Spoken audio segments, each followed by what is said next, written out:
Are you working a 9 to 5 and trying to figure out how to start a small business on the side?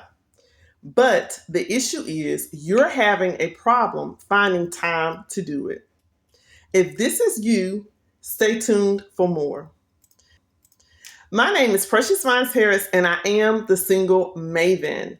I help empower single women in their singleness, as well as provide motivation for those of you who are looking to be motivated to build businesses, to finish degrees, to do any specific goal that you have in life. And what we're going to talk about today is 3 quick tips that you can use to help start your small business while you're working full time. So, full transparency, I am in that situation now.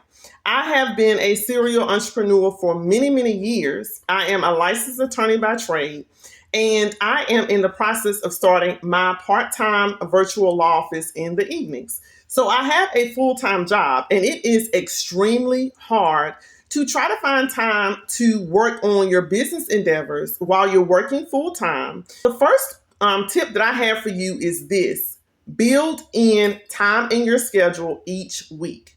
So what I'm trying to do currently is work in the evenings. I have already preset my office hours for 5 to 8 p.m.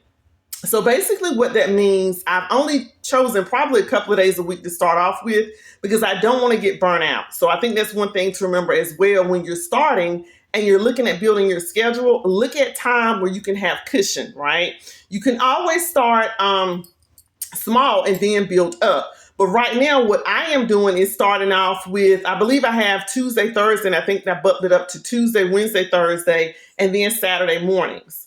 So I have my office hours set from 5 to 8, Tuesday, Wednesday, Thursday, and then Saturday mornings from 9 to 1. So it still leaves me a cushion if I want to do things on the weekend, right? I have time. So if I've done all the tasks that I want to do and I have no consultation scheduled during that time, I use that time to develop my business, whether it be working on social media posts, working on document templates, doing research for potential cases or current cases that I have, or just learning more about the rules and nuances of various court systems that I may be encountering with future clients. Whatever the case is, it could be looking at my marketing plan. Whatever it is, I have a running list of things that I work on. So if I don't have consultations or client work to work on, I'm still utilizing that time. And you don't have to utilize every single evening hour for every day of the week, because on the weekends, I like to rest and also enjoy myself as well. So I think that you can look at starting off small, which will probably be tip number 2 is start off small, right? This is my dog making noise. Start off small. Look at how you can build your business where you can slowly build it up. If you want to branch out, eventually from working full time or just expand it, you don't have to bite off, the whole thing at one time. You can do one small chunk at a time. And that means look at it being part-time. I said I was going to only do 10 to 12 hours a week. And I'm going to look at having that probably for the next 3 to 6 months, evaluate it, and then potentially expand. But right now, my capacity really is very full because I can't really fit anything else in my schedule. So what I am doing is I am looking at it from a strategic standpoint of trying to avoid burnout, looking at where I have time that I can fit this in my schedule, but also maintain my regular life outside of any job or business that I'm building, right? And then tip number 3 is this: be consistent, but also have break time built in. Meaning you're consistent with the schedule you set up in the beginning. You keep those hours, you hold yourself accountable, or you can get an accountability partner, right? But you also book in margin. So if you know that you've done several of your big tasks during the week, and then it comes to Saturday and you may want to sleep in, do that, right? You don't have to be so hard on yourself in the beginning saying you have to do everything correctly, because life is life and life happens.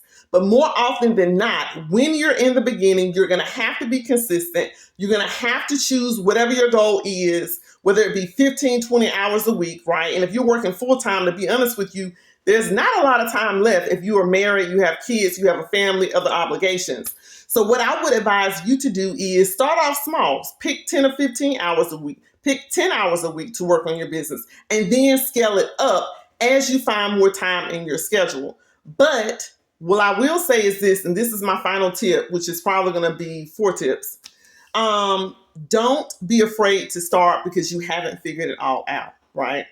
One great thing now about technology, we have AI, right? You can go into any of these AI platforms, whether it be Chat GPT, Gemini, Claude, any of those, right? And some of them are more nuanced for specific fields, meaning they fit better with specific fields or types of AI assistants. But what you can do is you can plug in a lot of this stuff in, and actually it will give you a timeline for your business, right? It will give you suggestions of how to look at marketing your business or ways to think about your business, right? So there are ways now that you can get started. You don't have to spend a lot of time and energy trying to figure out all of the things. And there are parts that you do have to do your own individual research and look at the nuances of building a business. But from the standpoint of trying to get it organized, there are AI platforms that will assist you with that. So what I will say is be consistent, give yourself rest breaks, but also realize there are ways to build your business where you don't have to take on all of this yourself, right? But you have to hold yourself accountable and you have to get started. And don't be afraid to get started and then pivot if you have to as far as your timeline. Because me, for example, I'm a perfectionist at heart, so I want to do all of the things in the beginning, but I have to realize I have to pace myself. Because if you were to actually get all of those clients that you're praying for, all of those customers that you're praying for, are you able to handle it? Which is probably a separate blog post that I'll talk about. But are you able to handle that capacity? So make sure whatever it is that you're building, you're able to handle the capacity of that. You're building the foundation correctly, and you're not going in it only looking at how much money you can make, but how much you can sustain, right? How can you handle your business properly with quality, right? And sometimes quality over quantity, meaning you're looking at the quality product that you're producing, whether it's a product or a service, versus just looking at the fact that I'm able to build this many hours or I'm able to sell this amount of product with this number of hours of service, right? So there are a lot of jam-packed tips that I have here. I hope this was helpful. And if you haven't done so, I suggest that you subscribe to The Single Maven for more tips. Like this post, follow me if you're on any of the social media platforms, TikTok, YouTube, Facebook, and Instagram. And thank you so much for joining me. Until next time.